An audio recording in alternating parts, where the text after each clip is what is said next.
Hello everyone, আসসালামু আলাইকুম। আপনারা সবাই কেমন আছেন? আশা করি সবাই ভালো আছেন। যে দেশ থেকে বিদেশ থেকে আপনারা যারা যেখানে আছেন সবাইকে অসংখ্য ধন্যবাদ।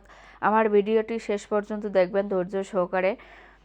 তো আপনাদের সঙ্গে কথা বলতে বলতে আমি রান্না করতে আসছি। আজকে আমি রেসিপি নিয়ে আসছি, ডিমের তরকারি রান্না করব আর ছোটো মাছ চচ্চড়ি করব। তো ছোটো মাছটা খেতে আমার খুবই ভালো লাগে। আমি সবসময় মেনুতে ছোটো মাছ রান্না করে রাখি প্রায় প্রত্যেকটা সময়ই। আপনাদের সেটা আমি প্রায় দিনেই দেখাই। আর ডিমটাও বেশি আমার ভালো লাগে, ডিম আমার ছেলে মেয়েও বেশি খায়, যার কারণে আমি ডিমটা প্রথমে সিদ্ধ করে নিছি। তারপরে আমি সেটা চুলে নিয়ে রেখে দিয়েছি। এখন আমি ডিমটা ভেজে নিব, হালকা ভেজে নিব, যাতে ওটা বেশি ভাজলে দেখা যাচ্ছে ডিমটার উপরে যে চামড়াটা আছে ওটা রাবারি হয়ে যায়, খেতে ভালো লাগে না। আমি হালকা করে ভেজে নেব কয়েক সেকেন্ড। তো ভেজে নিয়ে আমি এখন তুলে নেব। আমার ঠান্ডা লেগেছে, আমি কথা বলতে আমার কষ্ট হচ্ছে, ভয়েস দিচ্ছি আমি, যার কারণে আমার অনেকটাই কষ্ট হচ্ছে। আমি ডিমটা ভেজে তুলে রেখেছি, এখন আমি আলুটাও ভেজে রাখবো। কারণ আমি দেখেছি যে ডিমের সঙ্গে যদি আলুটা ভেজে রান্না করা যায় সেই রান্নাটাই বেশি টেস্ট হয়। আমার মতো এরকম করে আপনারা রান্না করে দেখবেন, রান্না করে খেলে অনেকটাই টেস্টি হয়। আর টেস্ট হলে আসলে খেতে ভালো লাগে। তো আমি এটা তুলে নিচ্ছি, হালকা করে আমি ভেজে নিয়েছি। দেখেন কালারটা কত সুন্দর দেখাচ্ছে। ভেজে আমি তুলে নিয়েছি। এখন আমি খানিকটা তেল দিয়ে দিচ্ছি। তেল দিয়ে আমি বাটা মশলা দিয়ে দেবো, যেটা রসুন পেঁয়াজ জিরা বাটা, এগুলো আমি দিয়ে দিচ্ছি একবারেই।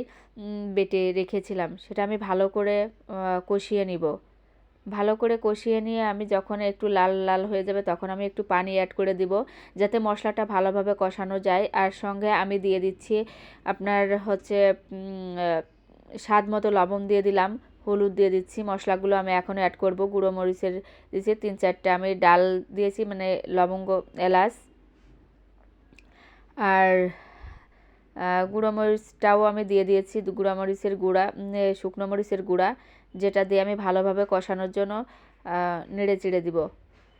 তো আমি এর মধ্যে আলু অ্যাড করে দিয়েছি কষানোর ওই পানিটার মধ্যে, যার কারণে আলুটা আমি ভালোভাবে কষিয়ে নেব, যাতে মশলাটা আলুটার মধ্যে ঢুকে যায়, কারণ আমি তখন ভেজেছিলাম কম। হ্যাঁ, তো আমি কষানো হয়ে গেছে, আমি এখন ঝোলের পানি দিয়ে দিচ্ছি।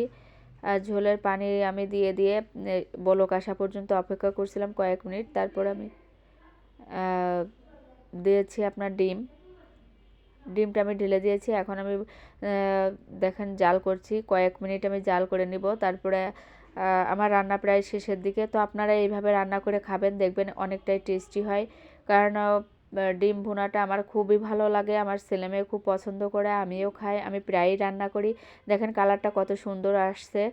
তো যে যেখান থেকে আমার ভিডিওটি দেখছেন সবাইকে অসংখ্য ধন্যবাদ। সবাই ভালো থাকবেন, সুস্থ থাকবেন, আমার জন্য দোয়া করবেন।